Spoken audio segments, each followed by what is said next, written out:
தமிழ் சினிமாவில் முன்னணி நடிகையாக இருந்தவர் சமந்தா. தமிழ் மட்டுமின்றி தெலுங்கு, இந்தி ஆகிய மொழிகளிலும் கவனிக்கப்பட்டார். சில ஆண்டுகளுக்கு முன்பு அவருக்கு ஏற்பட்ட உடல்நலப் பிரச்சனைகள் காரணமாக சினிமாவிலிருந்து விலகி படங்கள் நடிப்பதையும் மிக குறைவாகவே செய்து வருகிறார். சமீபத்திய பேட்டி ஒன்றில் சமந்தாவிடம் சினிமா, உடற்பயிற்சி இரண்டில் எதற்கு முக்கியத்துவம் என கேட்கப்பட, நான் ஒரு விஷயத்தை முடிவு செய்துவிட்டேன்.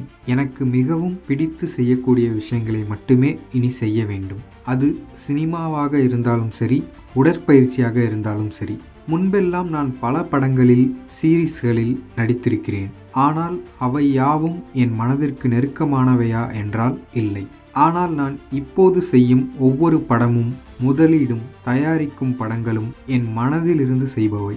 அளவில் அவை குறைவாக இருக்கலாம், ஆனால் நான் அவற்றை முழு மனதோடு செய்கிறேன் என கூறியிருக்கிறார். இப்போதைய உடல் நலனுக்கு தகுந்தவாறு உங்கள் வேலைகளை எப்படி திட்டமிடுகிறீர்கள் என கேட்கப்பட, இனி என் உடல் சொல்வதை கேட்டு பணியாற்ற வேண்டும் என முடிவு செய்துவிட்டேன். ஒரே நேரத்தில் 5 படங்கள் நடிக்கும் எண்ணம் இப்போது எனக்கில்லை. எனவே எனது வேலைகளை குறைத்து விட்டேன். அதனால் நான் செய்யும் ஒவ்வொன்றிலும் எனது முழுமையான ஆற்றலையும் சிந்தனையையும் பயன்படுத்துவேன்.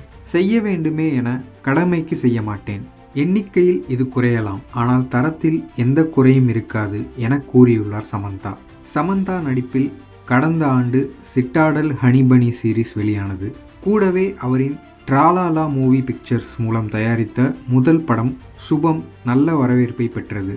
அடுத்ததாக ராஜன் DK இயக்கும் ரக்த் பிரம்மாண்ட் த பிளடி கிங்டம் என்ற இந்தி சீரிஸில் நடிக்க உள்ளார் சமந்தா.